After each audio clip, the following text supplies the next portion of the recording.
You can listen to the Canadian Gothic early and ad-free on Amazon Music. Include it with Prime. You are listening to Canadian Gothic. Hello, listeners, and welcome back to the Canadian Gothic's coverage of then 16-year-old Mekayla Bali's disappearance from Yorkton, Saskatchewan. In our prior episode, you listened in on my interview with Mekayla's mom, Paula, in which she discussed the life and the disappearance of her daughter, Mekayla Bali, and shared the state of the case roughly 1 year after she reported her daughter missing. But there have been many updates and developments since then, and I suspect some of them are going to change or solidify your theories on what may have happened to Mekayla Bali. So let's get into it. Tonight, in this episode of the Canadian Gothic, Madelayne Klein and I will revisit the case and provide some significant updates related to the disappearance of Mekayla Bali. The text message arrived at about 10 o'clock. 3 little words that could mean so much. It said, "I need help." And then 20 minutes later it said, "Never mind, I figured it out." By the time Shelby Hanatic got the text message on her phone asking for help, it was too late. Her classmate, Mekayla Bali, was already missing. That was on April 12, 2016, the last time anyone saw her. The next morning, her cell phone was turned off for good. For investigators, that's not a good sign. Now, police are releasing new information, for the first time revealing Bali had asked a stranger to book her a hotel room. Police say Bali approached an older woman at a Tim Hortons that day. The woman refused Bali's request and didn't ask the teenager any questions. Police don't know why she wanted the hotel, but they do know she told some of her friends she was planning to go to Regina. Police also investigated people she met online, but there was no evidence to suggest any of them were involved. Oh, Maddie Klein, we have a big discussion ahead of us tonight. I hope you're settled in. I was just going to say, I remembered a beverage this time. Okay, I'm smart. very excited. Yeah. We have a mountain of new details and developments and, I don't know, probably a lot of red herrings in what is probably one of Canada's most often discussed and certainly most mysterious missing persons cases. We're going to be talking about Mekayla Bali, who disappeared from Yorkton, Saskatchewan when she was 16 years old on April 12th, 2016. I first covered it not long after she disappeared. I had her mom. I think it was 15 months after. Okay, yeah. So a little over a year after she disappeared. I just listened to the episode, so that's why I know. Yeah. I actually considered going back and listening to it, but then when I started reading the new updates, there's been so much new information that I didn't even want to listen to the old episode because it would have messed up my, the timeline and stuff in my head. When I first did that episode, the information that came out through the interview with her mom at the time was the most detailed, accurate, up-to-date information. Over the last month or so, last week or 2 weeks of me going through articles about Mekayla, I realized that, oh man, this case has just blown completely wide open to an extent, but we're still no closer to Mekayla than we were when I covered it. You're out west. What is this case? Is it as bigger out there than I would perceive it being here on the East Coast? I think on the East Coast, if I went knocking on doors, if someone's into this kind of stuff, people would know who she is. But I wouldn't say it's high profile on the East Coast. It's very high profile over in the West, even today. I would be surprised if you were to ask anyone, and if they didn't know who Mekayla Bali was, I'd be surprised. She's become, unfortunately, a household name, just like Tamara Keepness. Mm-hmm. And I have also covered her on TikTok, and everyone from the smallest towns you could think of said, "Oh, I remember seeing her posters. Oh, I just saw a billboard of her." And yeah, she's still talked about today. Yeah. And that's a good thing, because I think this case, if people don't know it as we go through it, it's very horrifying, because I think all of the details hint at something nefarious happening. At least that's how it reads to me, and we'll get into that. But it centers around a story where Mekayla Bali, like the way her mom described her as what's remarkable about Mekayla is that she's doesn't stand out in any specific way. She's just a typical shy, kept to The herself. epitome of Yeah, didn't get normal. into trouble, didn't do anything risky or weird, and just like a regular person who seems, by all accounts, to get dropped off at school, does a bunch of weird stuff around town, and just vanishes. But everything she did on the day of her disappearance just makes you go like, what the hell is that all about? And it's just like a series of what the hell is that all about kind of things. Well, and one of my main concerns is, was it just a one-off day that the school didn't notify anyone of her absence? Because that's like she was in high school. So that means she would have had 4 or 5 classes, and they take attendance at every class. When I was in high school, which wasn't that long ago, like I graduated in 2011. And by the time I was in grade 9 or 10, they stopped calling and started emailing. So you couldn't even beat mom home and erase the voicemail. So I'm just like, I'm a little bit confused as to how she slipped through the cracks. And like, was it a one off, good timing? She picked a day they didn't call, or are they notorious for not, Yeah, that's a good question because you it's know? we'll and maybe we'll get into some of that as we talk through the timeline of I kind of thought the best way to break this down is talking about the day of her disappearance and then kind of zooming out at things that happened around that. So as you just hinted to, this story really starts with Mekayla should have been at school. She was dropped off at 8:20 a.m., dropped off at her school, which is Sacred Heart High School. Her grandmother had dropped her off. This is how she often got to school.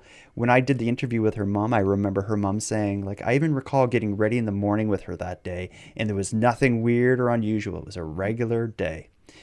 Mekayla gets, And she said, even in hindsight, she didn't do anything out of the yeah, ordinary. just a typical day. Mekayla gets dropped off. She walks into school, goes to her locker, puts like a book in her locker, but police have said the book is nothing remarkable, just some random book related to her class or something. I think it was her binder. Puts it in her locker and then leaves the school. Does not attend. Like Yeah, immediately. does not She was in and out of there. over a period of just minutes. And 16 Minutes, years yeah. old, what would that be, grade like 11? Grade, or maybe it's different out west. In Nova Scotia, I think that would be a grade 11. I think I would imagine, yeah, just what, April? So yeah, I imagine she was just ending grade 11, Okay. depending on where her birthday was in July, so she was turning 17. Oh yes, that would make sense. And I do know her class graduated the following year. I remember talking to her mom about the graduation. Right. So following through her timeline, she gets dropped off that morning, goes into school, drops off the binder, leaves the school without giving any specific message to anyone, including her friends. She leaves school, her first stop in what I would consider downtown Yorkton. She goes to a TD Bank and withdraws a small amount of money. She withdraws I think it was 55. $55, Yeah. which that's not going to get you far. No. But I imagine like that's an odd number. Was that everything in her account? it must have been. Or It almost must have been. everything? I did read statements from one of her friends where Mekayla had recently told them she had $5,000 in her account, but then I read that. that's been disputed. I think her mom actually said no, she had nowhere near that. Yeah. I'm guessing it's all the money that was in her account, and one of the things that maybe hint to that being the case is after she leaves the bank, she goes just a couple buildings away. There's a pawn shop. She walks in the pawn shop with 2 rings that she's trying to pawn. Not valuable rings though. They were low value to the point that the person working at the pawn shop didn't even think it'd be worth their time to make an offer. They were just like, yeah, no, we're not interested. And what they told police is that she didn't react in any way. She wasn't upset or anything. She's just like, okay, and left the pawn shop. Right. She didn't seem distressed. Yeah. From there, much like many Canadians, she takes that $55 in a big heavy backpack and she goes to Tim Hortons. It's now just after 9 a.m. when classes would have just been starting. The videos of there's actually 2 Tim Hortons visits she'll make during this day, and video of them have been released. I've watched them several times, just kind of getting a read on her body language. The first visit to Tim Hortons at just after 9 a.m. sees her walking in, buying a coffee, sitting down and playing on her phone, basically, is what it looks like to me. It looks like a young woman sitting at a table, playing on her phone alone, just kind of looking around. There's nothing spectacular or odd about it. She stays in there for about 13 minutes. She leaves Tim Hortons and doesn't really go anywhere. She just kind of, they've pieced together her day through various surveillance video that was picked up by neighboring businesses. And if you look at a map of Yorkton, she just seems to just be kind of wandering aimlessly around the area near Tim Hortons, which is kind of, I don't know, is it? But in all video footage, she seems calm, cool, and collected. Yeah, just walking around. But one, Yep, she's just like chilling, killing. it just looks like it would never stand out. But one thing, when you say all the video footage, what all the video footage does show, she's often on her phone talking, and you can even see her lips moving. But and that really becomes important because according to her cell phone company, she never made any calls that day. But in almost all of the security video that we see, she's on her phone, looking to be answering and making calls and texting. But that becomes a part of the story. And anyone who knows Mekayla's story will know that she seemed to have been using not her cell phone to make calls, but an app within the phone. People believe it. I think it's Kick, which is like Kick. like a It could have been one of many. She could have been using, there's lots, WhatsApp. All you need is Wi-Fi. So I imagine that's why she was hanging around Tim Hortons or wherever, so she could get free Wi-Fi. Yeah, and one of the reasons they know the time she came and went from school is because they figured out when her phone connected to the Wi-Fi at school. Yeah. Actually, until right now, I never even thought about why she was lingering in Tim's. Maybe it was so she could be on the Wi-Fi using like WhatsApp or some kind of app to make calls. Yeah. Well, I went to Europe in 2013, and that's how I communicated with everyone at home was WhatsApp. And it was like kind of new at that point. And I was like, oh my God, this is so cool. You only need Wi-Fi. But yeah, I remember like hanging out in the main areas of my hostels because that's where the best Wi-Fi was. My room was always usually too far away. Okay. So yeah, well, that's likely what was happening. So she leaves Tim Hortons at about just before 9:30 a.m. She wanders seemingly aimlessly in the area around Tim Hortons. She returns a second time to Tim Hortons at 9:50.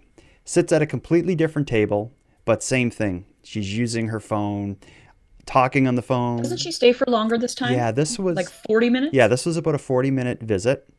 But it did include at one point she got up and left and then walked right back in.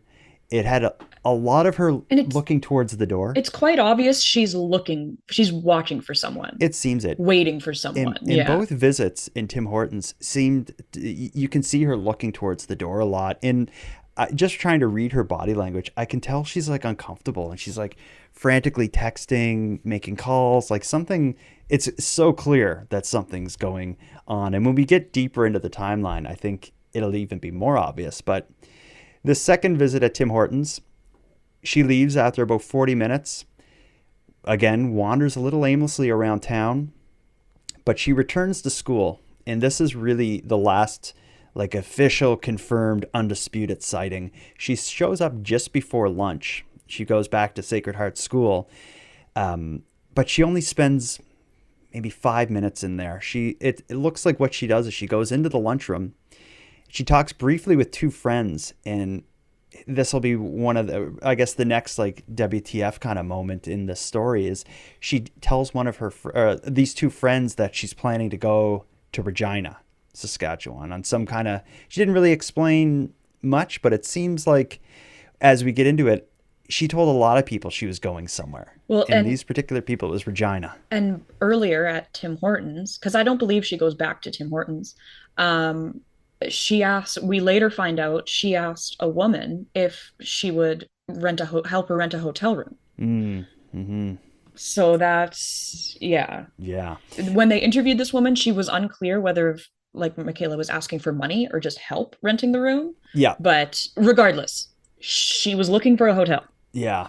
So When you look at what she was doing like before the day of her disappearance and some of the finer details of what was happening that day, there's a few options that there can be, but we'll dig into them separately. Let's finish up the timeline. Is she shows up at school. She tells two friends she may be leaving for Regina, or she's planning to go to Regina. One of the friends believed she had two cell phones. They thought they saw two cell phones. So that's another, what was that all about? yeah. And that's just that, let's say she has three messaging apps on each of these phones. But It would be impossible to track. oh, certainly. But Yeah. a 16-year-old, it's not going to be this like digital mastermind that could have multiple phones to evade detection, could they? Am I that out of touch? I don't put anything past any Gen Z. Okay, well, Let the youth lead, y'all. so Mekayla spends those couple minutes in the school. She leaves. And I should also say, when she's leaving the school, the surveillance video showing her walking out of her school is at, I believe it's like 12:05, so just after lunch, and that is the last like video, like official confirmed undisputed Confirmed sighting. Yeah. From there, she goes to the bus station in Yorkton. There's a little like kind of restaurant sort of area. She orders a poutine.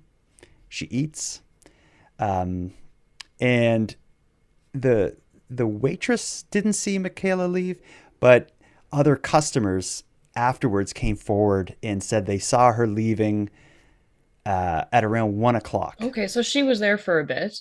Yeah, had lunch, and Yeah. which would have just blended in, young woman having lunch at lunchtime. But I think a big flag about this restaurant is it's connected to a bus depot. Yeah, and Mekayla had just told people earlier she's going to Regina, and one of the things that she did at the restaurant is she went into the bus depot and she asked when the next bus is going to Regina.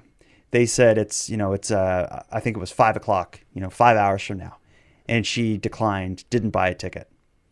So Well, it's too late.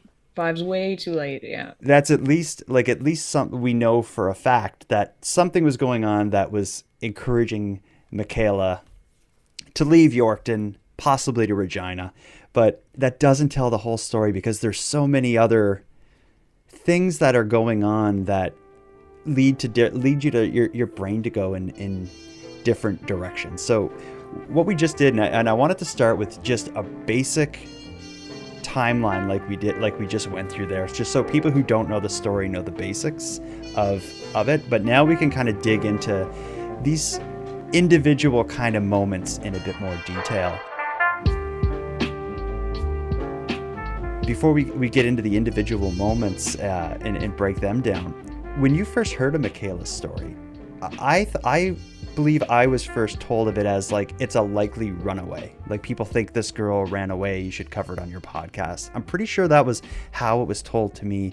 And it wasn't until like I talked to her mom and got a bit more of the story that I started to think, no, like this is probably someone from the internet who like scooped her up in some capacity.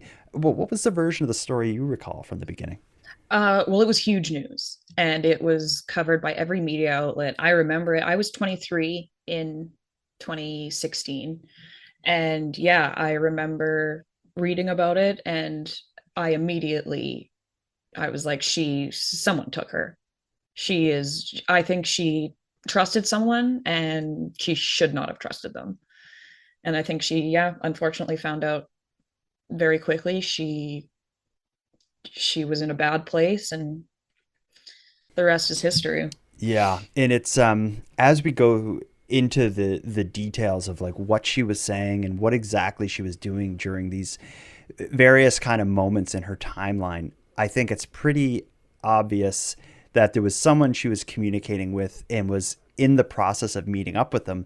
But what I can't understand was the meetup like her going somewhere with this person or staying with this person in Yorkton? Because it seems like throughout the day she's both trying to get money, go somewhere else, get a hotel room seemingly in Yorkton, it doesn't make Well, and any then there was no sense. signs of her running away. None of her clothes were taken, none of her makeup. Her mom had a bunch of cash that she knew about. She didn't take that. Yeah, I remember her mother telling me that there Like, was they kept kind of like an emergency fund in the house that had like a couple yeah, grand or something.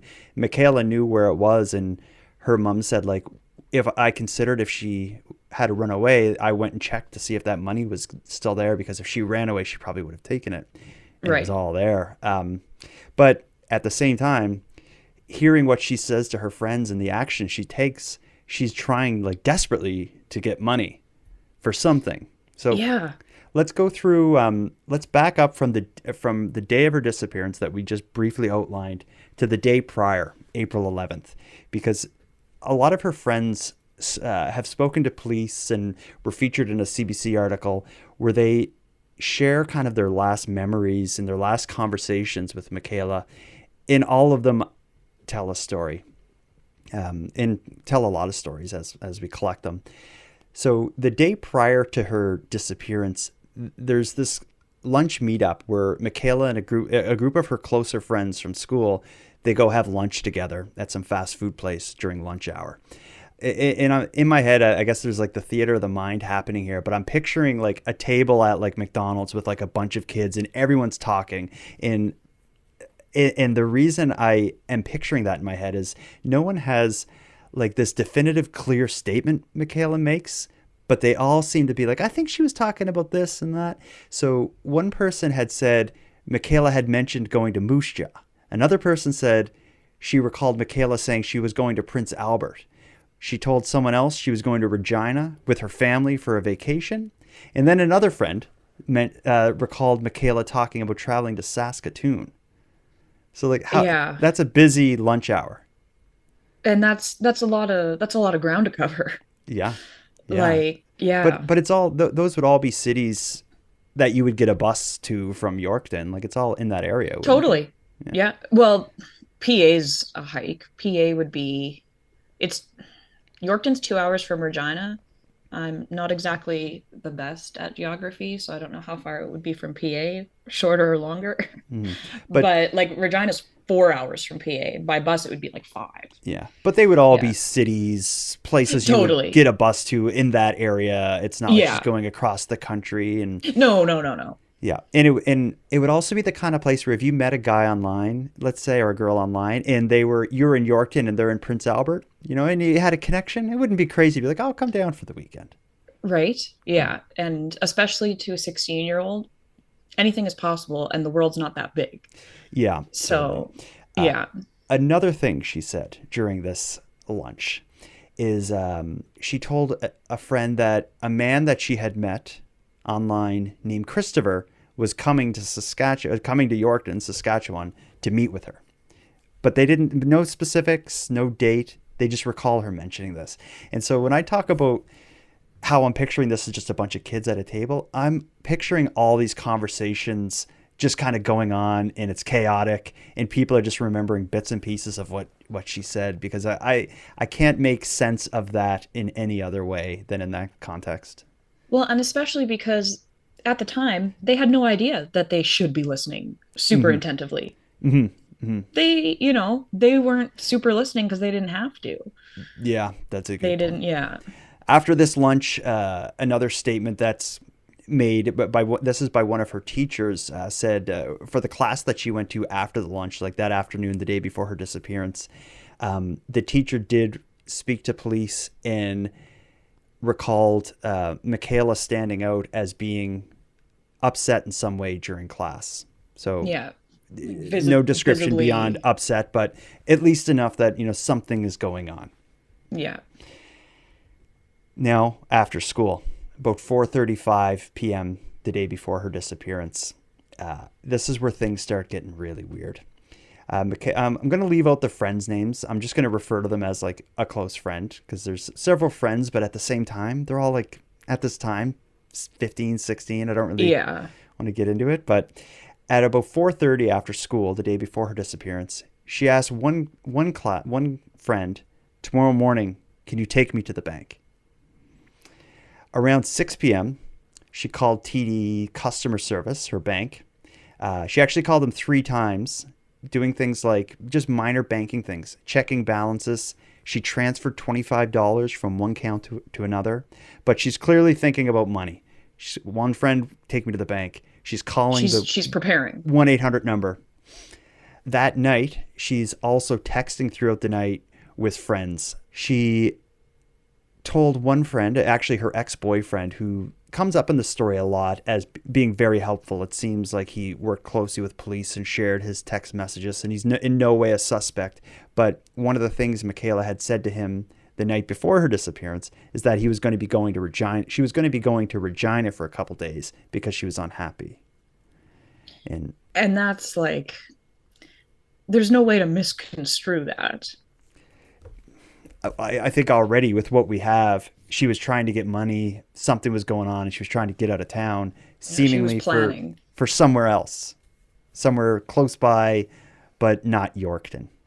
Yeah.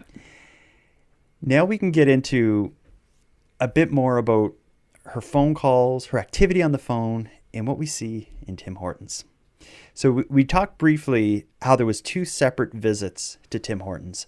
Both of them, the surveillance video captures her entire time in the store, so we can get a very good idea of what she was doing.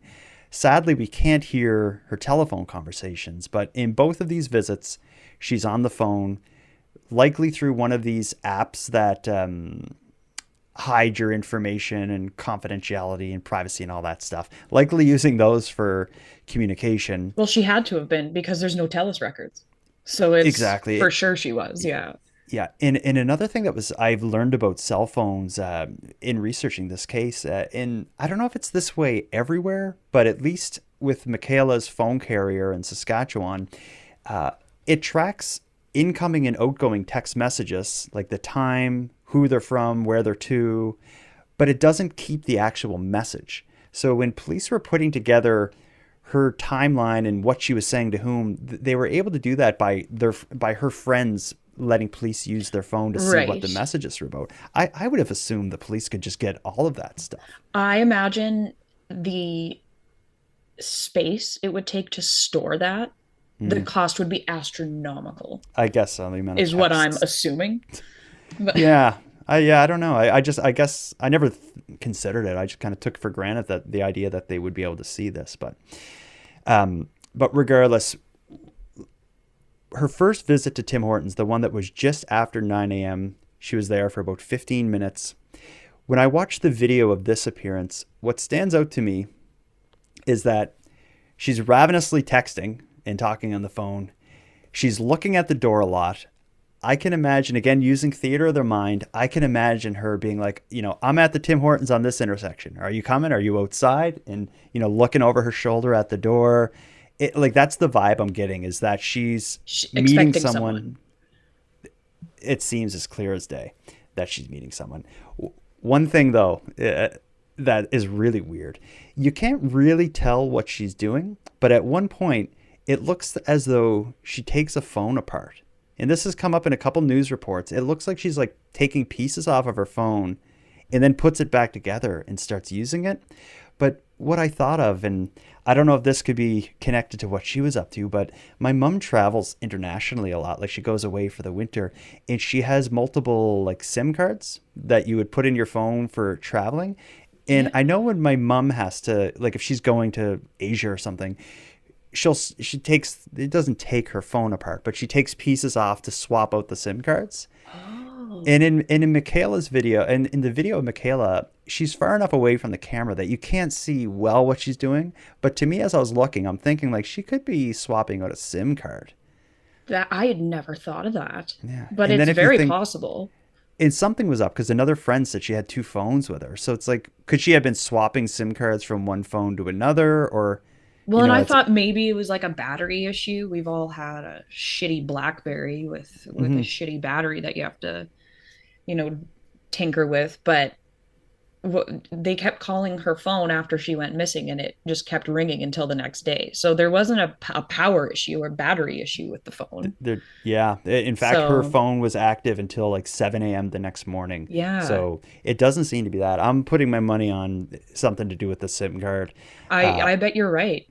Yeah. But eventually, she leaves this Tim Hortons. And now, another thing I'll say actually before we leave Tim Hortons with her, she had like a large backpack with her that it's uncomfortably large. Even when you see her walking, she's got a big backpack on it. She's not a big girl. Yeah. But her friends have said she typically would travel just with a purse, like around school. So And this that day she had a backpack, a a full big heavy backpack. backpack, and it's the kind when you see her sit down at Tim Hortons, before she sits down she takes the big thing off, puts it on the chair, and then sits down, because Yeah. it's like she might as well be lugging like a small suitcase behind her. It's like, it's that kind of thing. I would love to know what was in that backpack. I was just gonna say because her mom didn't report any of her belongings missing or her i'm guessing clothes, it's so i'm guessing it's a couple days worth of clothes in it there. had to have been, or like a big bunny hug or something. Yeah, but it's, again, she's traveling. At least it seems to be, with Yeah. $55. So she leaves Tim Hortons the first time, as we said, and again, but she returns about an hour later. This second visit to Tim Hortons, though, is the one that really blew my mind. When I was learning about the developments in her story from the first time I covered it, it's this second visit to Tim Hortons. Some of the things that she did in there that really made me question what was happening.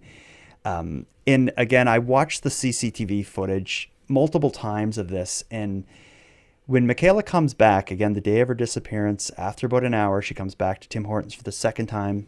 She sits in a different booth. This time she's facing the entrance. As she walks in, she's already on the phone, and you can see her lips moving. She's talking to somebody. She sits down in a booth, takes her big backpack off. She's looking towards the door. She's on the phone. She's texting. She's on the phone. She's texting.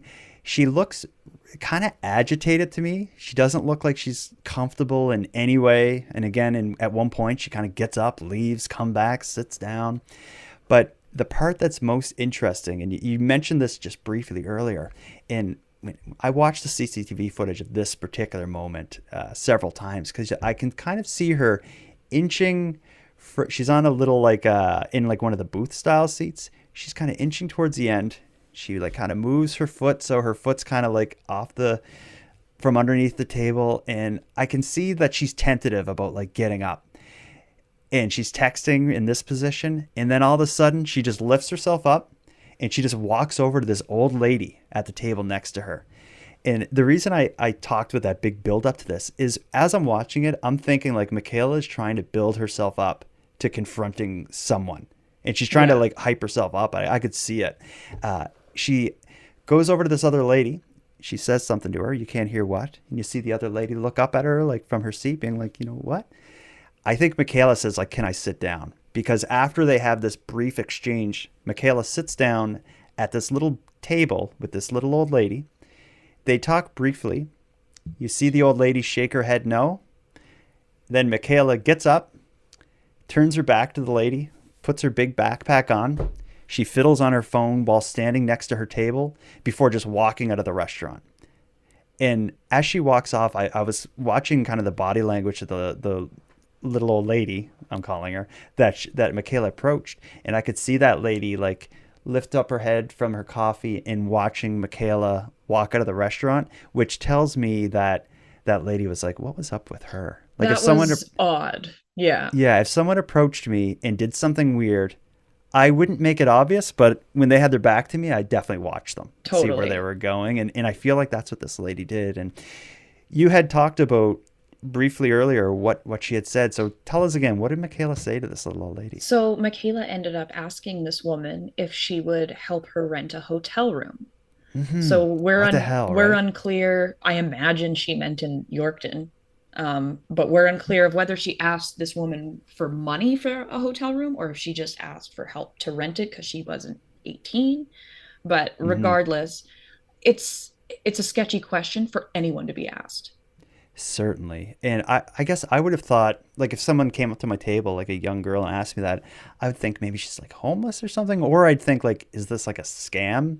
I don't know what I would think. But this conversation wasn't long. The lady was like, no, I can't help you. And it didn't go much further than that. But, and because it didn't go further than that, Mekayla wasn't able to elaborate, like, just like you said, do you need money to rent a hotel? Do you need my credit card? Yeah. So it's, because you're 16, they won't rent to a kid. But she was serious about getting a hotel, serious enough to approach a stranger at Tim Hortons. I don't think that was her idea. I think she was prompted to do that. I'm thinking the exact same thing. She's on her phone up to the second that she approaches the lady. And as soon as the lady says no, one of the first things she does, other than walk away from the lady's table, is she's texting again. So it's very easy to imagine her saying, like, I just asked someone, they won't help us. Yeah. Or And help me. for the record, when I say like she was for sure meeting someone, I have never thought she was meeting someone in the restaurant. I Mm-hmm. think she, from the get-go, was waiting for a ride. Whoever was coming to get her was not coming into the building. Yeah. I'm kind of thinking, and where she's walking around aimlessly a lot too, I'm thinking someone was kind of like, if she was talking to someone, I have a feeling that they were not being clear about where to meet, and they were probably trying to find the right spot to meet her. Yeah. And maybe delaying it a little bit and sending her on a bit of a wild goose chase. Or they were That coming in from out of town That's and how it seems. needed a little bit of time, or someone messaged someone else and said, hey, can you do me a solid and pick this girl up in Yorkton? Well, one other thing she did while during the second visit to Tim Hortons, one of her closest friends, Mekayla, texted her, "Hey, I need help." Right. That was at 10:12. Then I think a half hour later, I think she it was wrote 20 back. minutes. Yeah. Yeah. She wrote back. Never mind, I figured it out. This friend had left her phone at home, though. So she didn't get this And message till 3 o'clock or 3:30. yeah, Yeah. this was also another underage person she was texting. So I'm assuming it's not about the hotel, Right. but she had asked friends for a ride to the bank earlier this day. The night before, she asked someone to take her to the bank. And she was there before it opened. I'm a, So that, like, the trip to the bank and the pawn shop were very important. Yeah, that's right. She was the first person to the teller that morning. I think she was there. She showed up at the bank before it even opened, and she showed up at the pawn shop as it was opening. She was on a mission. Whatever was going on, she was on a mission to get money and either get a hotel or get a bus ticket to somewhere. And I think the fact that she didn't take the money from her mom tells me she expected to come back. Whatever she was doing, she probably knew it wasn't right, or she shouldn't have been doing it, but she was fully expecting to come home. With this case, I can't think of a theory that ties all of these things together other than possibly someone talking to her and this person unsure of where they want her to be. Get a hotel and I'll meet you there. Get a bus to here. Walk down this street, go up that street. Because again, it seems like she's all over the place of get a hotel, get a bus, walk in this, this randomly just. But the next bus leaves too late. Like, yeah. Yeah. And I have a feeling when she went up to the counter and asked about that bus ticket, when they said 5 o'clock, I bet you if you saw the video of it, she's texting. Absolutely. No doubt in my mind. Well, so far, we have a pretty good idea of what she was up to, where she was going, what she was saying, I guess we're left speculating on what she may have been doing. But there are several suspects. I say suspects loosely. There are several people in this story that are brought up as people of interest. That's a great way to put it. The first is this Christopher. If you remember as we were talking through it, the day prior to her disappearance, she talked about a guy named Christopher coming to Saskatchewan to meet her. Immediately in my mind, I'm like, okay, that's the guy. He did it. Yeah. Yeah, that's what I'm thinking. Like some guy online met her and was coming to Saskatchewan to pick her up and God knows what. They did find this Christopher. Police were able to figure out who he is. And He lived somewhere in the States, yes? yes, that's right. And he met her online through Instagram, is what he said. Okay. Police did search his home, searched his mother's house. He was questioned heavily by both Canadian and American police. They have said they do not believe this Christopher is involved. To give a sense, involved in whatever happened to Mekayla. To give a sense of their relationship, though, CBC has a long form piece about Mekayla's disappearance. CBC managed to connect with this guy. He declined to be interviewed, but he did send them like a short statement, and it says in part, "All I can provide you is that she suffered with self-harm a few years back. Back then I was helping those who struggled, and I encouraged her to fight against self-harm and look towards God." I guess his story is I meet people online who are involved in self-harm, and I try to talk them out of it and get them to turn to God instead. And A little bit of a God complex. yeah, but where does the whole like he's coming to Saskatchewan fit in? Because that's what she told people. And I Yeah. think Well, she and told more didn't than he one say that people that. they hadn't spoken in years? Yeah, Or in maybe not years, but months. Like for sure they had become friends. They kind of fell off. They spoke briefly again for a period of time, and then he said he hadn't talked to her in a while. I think so. But there's also another guy that had a similar end. A fella named Josh. There was also a Josh that came up that she I was was gonna say talking to. Jeff. This guy has been connected to the case simply because she had mentioned his name a few times to friends leading up to it. He he had said that they had been friend. They met at like a Bible camp or something years prior. She was at a Bible camp and he lived in Yeah. that community and they met. They connected. Yeah, like St. Brew or something like that. It's a small town outside of Yorkton. Yeah, Churchbridge. Oh, Churchbridge, I was way Churchbridge, I off. think, is what it was. They had connected there, talked online, drifted, but they reconnected in the weeks and months leading up to her disappearance. Oh, that was okay. That was him. Same thing here. Police interviewed this person. They've identified him. They don't believe he's involved in any way. So these are the only two kind of like, if you want to say romantic interests, or the only two like kind of people that you would see in that way. Not to say she had romantic interest in them, but these are people who are the opposite sex that she had been talking about leading up to the disappearance. According to her friends, other than these two guys, they don't recall her mentioning any other guys. I thought that she had mentioned other guys, but they never got names. Okay, that could be I right. thought there was about, I thought her friend said that she knew she was talking to at least five Ooh, men okay. from across wherever, the province, the country, the globe. And because her friends felt concern Hmm. because they said, like, I would totally talk to people too, but I would never meet with someone off the internet. Just before we get too deep into it, do you have any doubt that she was planning to meet up with some guy off the internet? Because in my mind, it all leads there. I Yeah. have no doubt in my mind. She was, yeah, I think it was a man, and she was, and I, whether it was a romantic interest or whether she was just looking for a friend and maybe felt safe with this person, felt a connection, whatever, It she has was to be. meeting up Yeah. with a The man. only other person that Yeah. people look to as a person of interest or suspect, and this is a controversial one. Um, After her disappearance, someone had come forward online mainly, and I think I'm even gotten emails from them after I did my episode about Mekayla all those years ago. Someone came forward saying I'm her biological father. Mekayla was raised without knowing, according to her mom, who her biological father was. And this man had come forward writing lots of stuff online about his daughter being missing, Mekayla Bali. I think he started a Facebook group devoted to her. Michaela's mother, who's certainly her biological mother because they look identical to each other. Michaela's, Well, and I'm pretty sure she was there in the delivery room. she would know.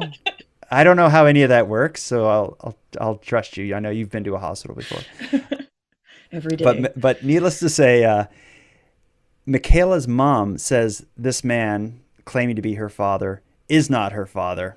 That's bizarre. And I know it seems like, just like every high profile missing persons case, there's kind of a wedge driven through the online community that's discussing it, where it's kind of like there are people that seem to be on the man claiming to be her biological father's team, and there are people more so on her mom's team, and they don't kind of mix. I don't know a lot about the drama there, but Me I know neither. there is some I drama.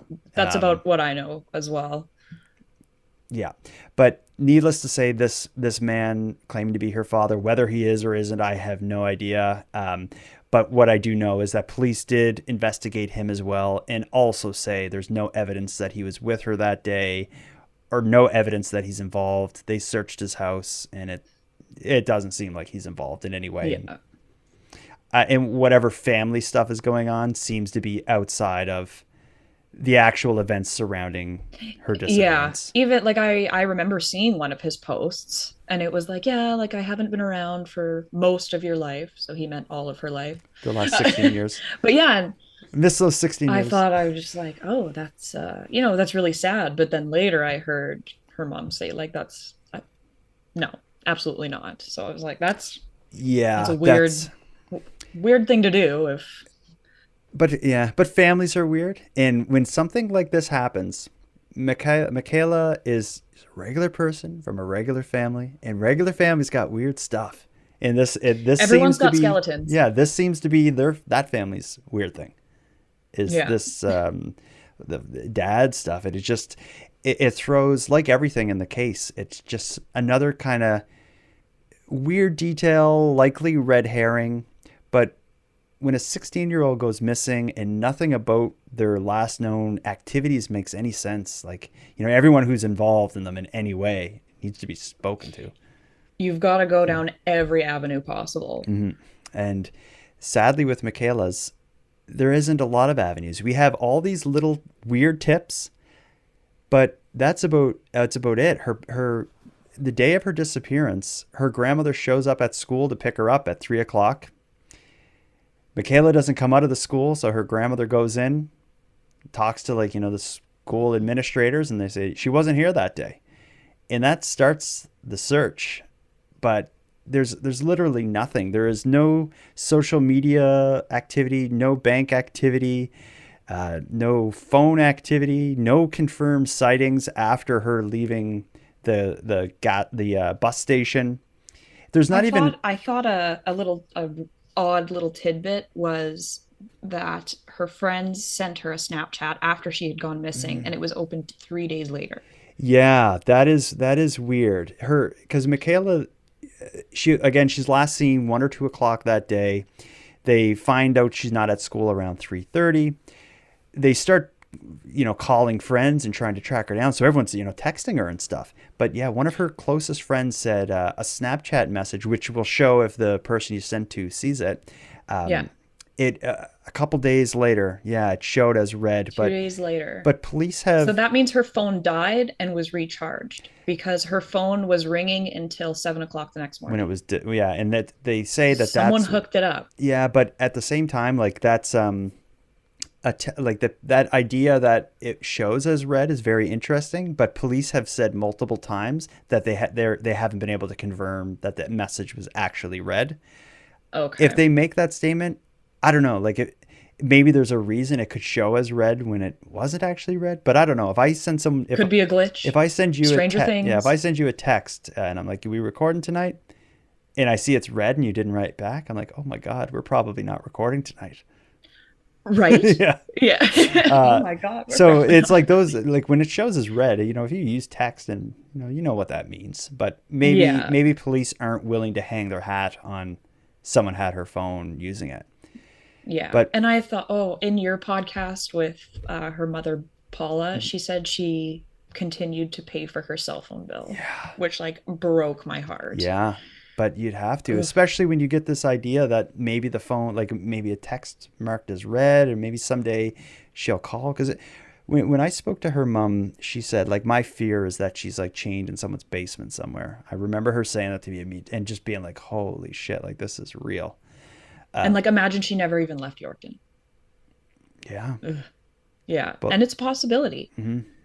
Let But oh Yeah, yeah. as far as theories, so there's nothing was ever found other than the moments that we gave, unless police are holding something really close to their chest. We don't know really anything else. As far as theories, so far we've talked a lot about this idea that she met someone online who we can use our imagination. And we just had in, is it in Manitoba?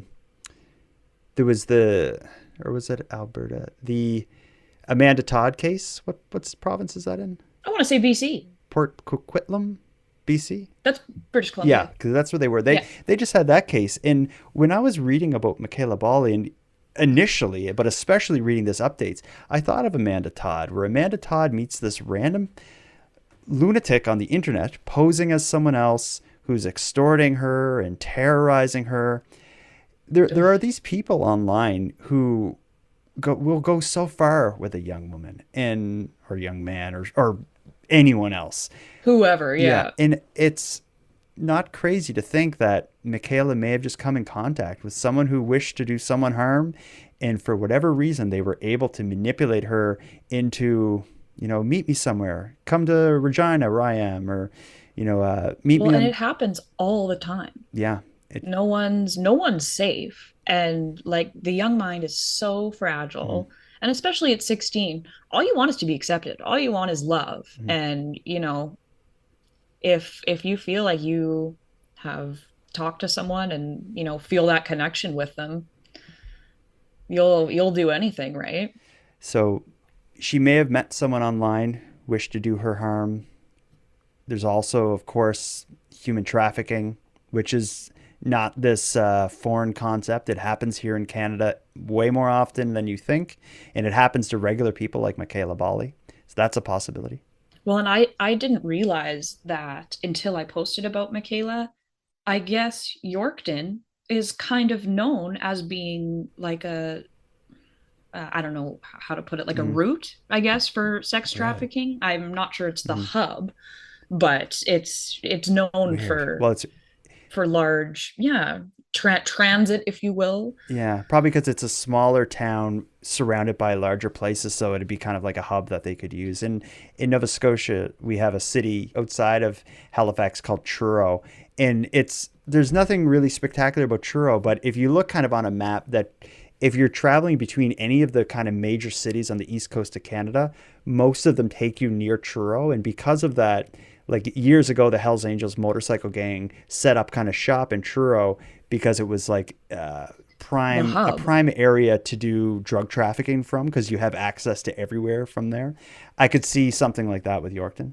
unfortunately, makes sense. Another thing with Michaela, this is her mom does not give credence to this theory, but there are people who believe Michaela was having some kind of crisis and may have been taking steps to end her own life. I don't know if you read much about this. A little bit. The man that I had mentioned, the Chris, said she was interested in, or she was involved in self harm. There's been other statements made about her like cutting herself and being depressed.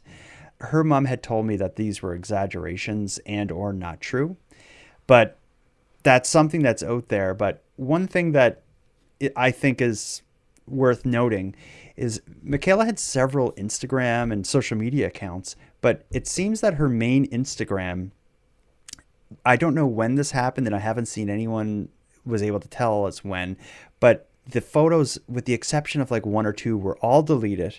In the description of where you would write, who you are, where you're from, or whatever, it just says goodbye.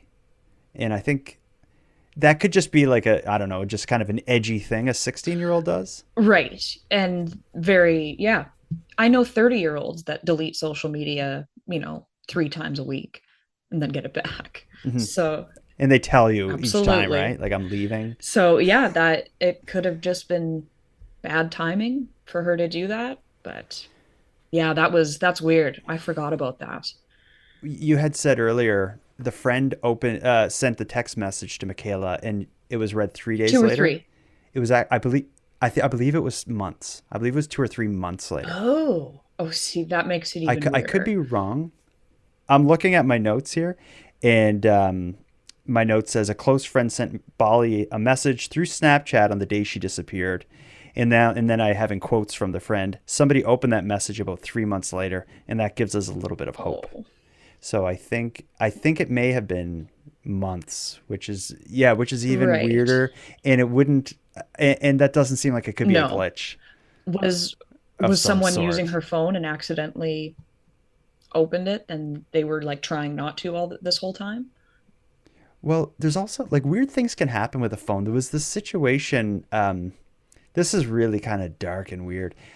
Someone I know from high school, they had died 5 years ago, 7 years ago, I think, by suicide.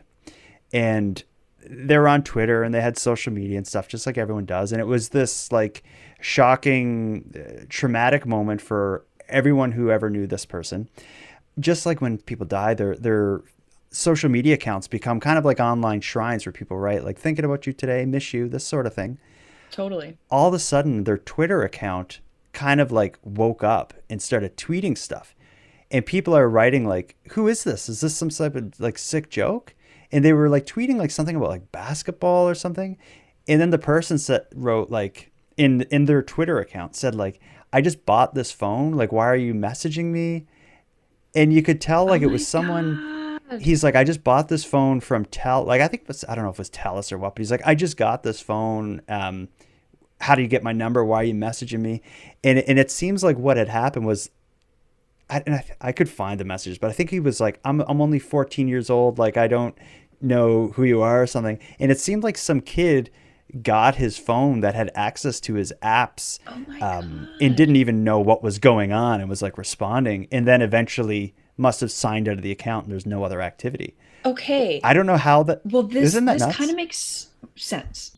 If maybe it was but her mom kept paying for her phone, so her phone number shouldn't have been Well, reassessed, if you will, but it wouldn't, but or reassigned, I should you say. would be paying for the phone plan, but the actual physical phone. Like if let's say if Yes. your phone was like I don't know, you buy a phone at a pawn shop or something, the physical plan would be connected to like the SIM card, but the That's actual right. Yeah. phone could be, you get on Wi-Fi and all of a sudden you're like start getting these messages popping up that should have been going to someone else. Right. So with the guy that I was talking about who was on Twitter, that seemed to be what had happened. The person writing didn't. You could even tell they didn't even know how to use Twitter. Oh, that poor kid. Yeah, it poor everyone involved. Right. That's Yeah, oh, yeah. But with Michaela's, it's the jury's out as completely. There's no prevailing theory, but I think everybody at this point now, going on 6 years later, I don't think people are expecting a happy ending. The way I see this is if there even was human trafficking, would there not have been some reason that she would have surfaced or been found? It's a high profile case. Could she not well, have? some people don't want to be found. Um, but yeah, I've always maybe thought that she got herself into a situation. It was she bit off more than she could chew, and then got herself into trouble, and then maybe was too embarrassed to come back, or like I said, the mind's fragile. Was she brainwashed? Is she convinced otherwise, that her family doesn't want her home? I'm not sure, but I've always thought she was still out there. Mhm.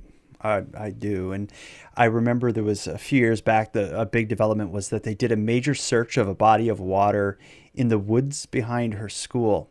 Yeah, They've never said what led them to do that, but they didn't find anything. And I I think just to remember, cover all their bases. yeah, it must have They been Yeah. that would make sense. But I remember when that was going on and thinking like, oh, could this be it? Because if just getting back to the idea that if she wanted to take her own life, I don't know if this would be common for a 16-year-old who does it, but I know for some people there's this idea, I think they call it suicide tourism, and it's the idea that you don't want to do it where people you know and love are going to have to find you and be affected. So you would go, I'm going to Oh, go to I want to do it, but I don't want my family to find me. So I'm going to get a hotel in another city and let the cleaner there find me. That sort of idea. Oh, wow. Okay, I've never heard of this, but Yeah, but yes, it makes I think sense. that's like it's a common thing. But I Yeah. think it wouldn't. I'm no expert, but I can't imagine it's common for a 16-year-old. And I Well, and also, why wasn't she found? yeah, if a 16-year-old She, is found dead in a hotel somewhere, they're not just gonna be like, oh, that's it. right. um, Or even, even if she was found in a body of water, mhm, whatever. Like that's nothing has been mhm. found to our Yeah, knowledge. and I discount the idea of suicide because of simply the thing she was doing that day. If she wanted to commit suicide, why does she need this money the night before? Like, you got to get me to the bank tomorrow morning. I'm going to line up while they open and get that money ASAP. That doesn't make sense. Carrying the big bag around doesn't make sense. And most of all, ravenously texting and talking onto the phone to some unidentified person. Whoever, if they can figure out who she was talking to, they know what happened to her. I'm sure of it. That would break the case open. But Yeah. her mom, when I had spoke to her, her mom had talked about the virtually impossible battle to get access to data related to these. I keep calling them like anonymous messaging apps, but what I mean is that, like, for people who aren't phone savvy, like, you can make a call on your phone, you can send a text message through your phone, or you can download an app that allows you to do it. These apps, they're not based in Canada, so you can't, like, get a court order to access their stuff. It could be some company based out of God knows where that has no relationship with Canada, that may not even maintain records for what people do on their service. Like, it's like, And even if they do, they're not keeping them for long. yeah, they're definitely not keeping them for six Yeah, years or however long it's been. no, I think if they could get access to her phone and figure out who she was talking to, they would have done. We wouldn't be talking about this 6 years later. no, absolutely not. They would at Um, least have they'd have a strong direction that she was the case was pointing in, no doubt. those messaging apps are a predator's dream. Hmm. Like the internet is such a wonderful place, but also such an evil place. I, It's, I use ugh. I use Telegram sometimes, Oh yeah, and that's one of those apps yeah, where you can send messages. It's all anonymous. It's behind a VPN, so I don't even think the FBI could figure out what you're doing on there. But wow, it's like, it's a cesspool, and that's where extreme people doing extreme things that that aren't welcome on the mainstream social media platforms and stuff, they're on there. And yeah, I'm sure there are people on Telegram and WhatsApp and stuff who will see a profile picture of a 15 or 16-year-old girl and they think, here we go. exactly. And if I've learned anything, and I think I've said this before, it's truth is truly stranger than fiction. Mm-hmm. And people are weird. So, Yeah. yeah. Well Ugh. said. Yeah. uh, but I think Michaela's case, it's it's so troubling because, again, it just seems like it could have been anyone who responded to the wrong message or believed the wrong lie, maybe agreed to do something that they had doubts about, and next thing you know, Yeah, 6 years pass and your family's looking for you. totally. And I think it's the whole and small town. It's hard to believe something like this happened in Yorkton of all places. 16,000 people. Yeah, but I think if we could get to the truth of what happened here, I think this story doesn't take place in Yorkton. I think it takes place in the internet.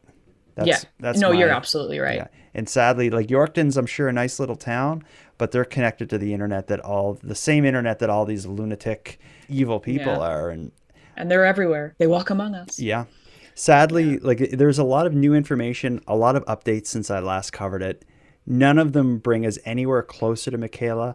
I think these updates and this new information, looking for a hotel specifically, all and I also think when I first talked to her mom back then, I don't know if we knew about the help me message. That may even have been, or maybe I don't recall if that was in the cards at the time. But regardless, I think all this new information just makes the day and the whole event even more puzzling. Yeah. It's and it's bizarre and no one wants to believe that something like this can happen. and that a 16-year-old can just vanish and never be found, even when the best efforts are being put forth. Huge rewards. I think $100,000 reward right now. Her family and supporters have been steadfast in their pursuit of her and in raising awareness for her disappearance. Also, with her being a minor, there's additional resources that they have that a lot of other missing person cases don't have. Mekayla Bali's family has received a lot of support from the National Center for Missing and Exploited Children, the NCMEC. And they only get involved in cases for people under 16 or 16 and under, I think. And they took on Mekayla's case and helped kind of facilitate other law enforcement agencies in the U.S. and abroad getting involved in the case. Because there have been hundreds of tips, hundreds of There's speculated been tips sightings. From Colombia and Scotland. All over the world. And a cruise ship. They've all been dead ends. Yeah, it's everything we know is from texts she sent her friends before her disappearance and what is seen in these CCTV video sightings from the Tim Hortons and and around town. It's like everything else is speculation, and it's shocking that can happen. If she left, we talked about the bus station a lot, but I don't think we specifically said. They say she did not buy a ticket anywhere, did not get on a bus, but at the same time, maybe someone else bought the ticket. I don't know if you buy a ticket in your name when you get on a bus. Like on an airplane you would, but I don't think on a bus. But yeah, I think you can buy it with cash, can't you? I would think so. Yeah, and I don't think they would need your name. And even if they did, I'm sure you could use a fake one. Yeah, exactly. Either way, they say they don't believe she got on a bus or bought a ticket. I think she was picked up from there. Hey, I'm at the bus station. Or meet me at the bus station. Yeah. And again, a witness saw her leaving the bus station in the last thought to be true sighting. Yeah. Where she went, I only hope we find out. Yeah. I want to thank you for joining us for this episode of the Canadian Gothic.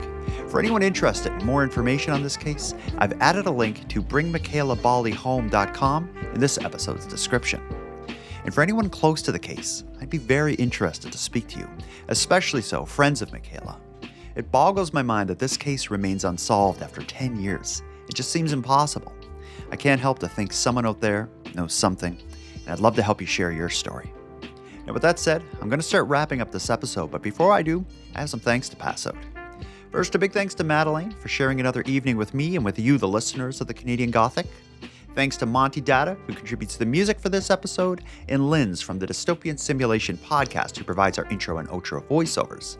But then lastly, and most importantly, a massive thank you goes out to each and every one of you listening to the Canadian Gothic, as without your interest and your support, this show would be as pointless as it would be impossible. Now, on the topic of support, let me thank the newest subscribers to the premium feed.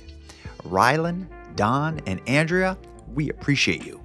And for anyone else who'd like to support the show, you can help us out here in a variety of ways. First of all, a premium feed subscription costs just a couple bucks a month, and that money will fund the creation of new episodes. But the premium feed will also give you those episodes 2 days early, give them to you ad-free, and give you access to a back catalog of episodes.